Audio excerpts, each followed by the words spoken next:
Welcome guys, I really hope you guys have been having a great day. Today I'm going to show you I think it's my favorite part ever. It's the easiest part of algebra. It's how to rewrite equations and fractions. What I mean by that is if they give you y equals 3x plus 5, 2x, and they're like, solve for x. Actually no, since this is my first example, I'm gonna make it easy. And they're like, solve for x. Really easy. You just have to isolate x. You can put like a box around it, and nothing can be next to it. Since 3 is multiplying, it's gonna go to the other side. Dividing should be y over 3 equals x. And that's it. That's exactly how you do it. Now I'm gonna give you examples right now. This is an example of an equation. I'm gonna give you examples of equations and formulas. So let's get to it. Example number 1. Y equals 3x plus 52x. Solve for x. Not 52, sorry. 5zx. Very important. Very different. So if you have 5zx and they're like, solve. No. 4x. They always ask you 4x because you're not looking for what x is right now. 4x. So what you have to do, put the little box around x wherever you see x. And the rest has to go out. But if you see two x's on the same side, it's not like the 3x that I gave you. You can just move to 3 on the other side. If there's two x's in the same side, what we have to do is create a parenthesis. When you create a parenthesis, it should look like this. X parentheses. Why did I do that? You'll see now it makes it a whole lot easier, and you guys are going to need to do this. Whenever you have a variable twice in one side, do this. It'll make it so much easier. So you put the 3, the number that's next to it, and the number that's next to it. So plus 5z. Okay? Except x. And then if you multiply, it's going to give you the same answer.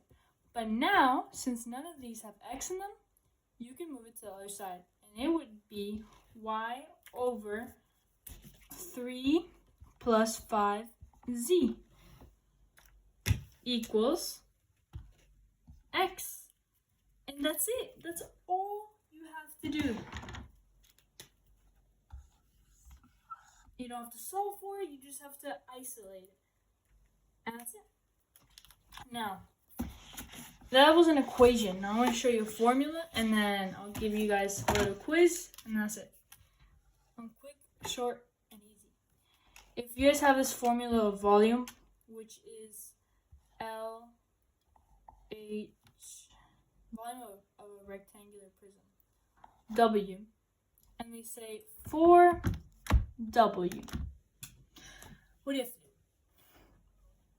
do? See, this one doesn't have two W's, but I still like to use a parentheses because W is surrounded by two variables. Pardon me. So then you make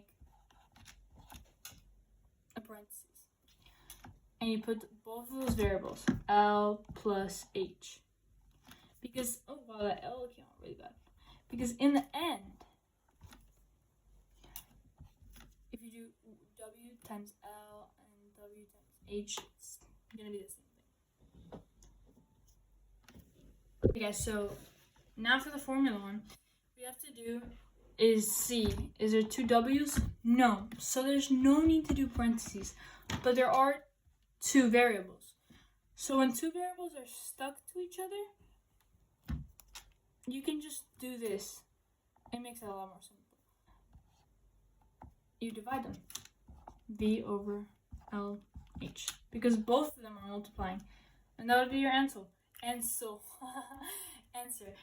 And yeah, that's it. That's your answer. You would just have to move them like that. Now I'm going to give you guys an equation and a formula, and you guys are going to have to solve it. This is the first question, there's only two. I'll try to solve it. If you will, please pause this immediately. I'm going to explain how to do it. Okay. How do you solve for L? Since there's two L's on both sides, L would go into parentheses. And both the variables next to it, L would be outside the parentheses, but the variables next to it would be inside. And then they would just be divided by S, which equals L. And that would be the answer. Now for variables, I do want to show you guys another one. More for variables, just let me know.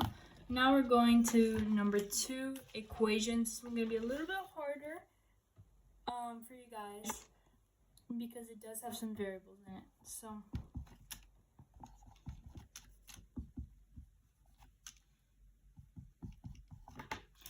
if they ask you solve for x, just 4x, we have to isolate x. How would you do that? Well, to isolate x, you have to move everything to the other side. So you move negative 1 over 2 over there, so it'd be 4 minus 1 over 2 because of inverse operations. And then plus y equals 2x. And then you just divide 2 by the whole thing. But if you do this, it looks crazy. So you would have to start simplifying things. So 4 minus 1 over 2. Oh, guys, pause this because I'm going to give an answer. Sorry for not saying that before. 4 minus 1 over 2. We have to make this a fraction. And to do that, it would give you 8 over 2 minus 1 over 2. So it would be 7 over 2 plus y over 2.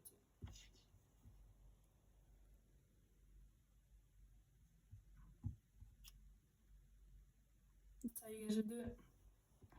But it's 7 over 2. 7 over 2 is 3.5. And 3.5 divided by 2 is 1.75. So x is equal to y plus 1.75. Let me know if you guys got it in the comments below, and I hope you guys understood. Please subscribe. Love you, fam. Ace that test.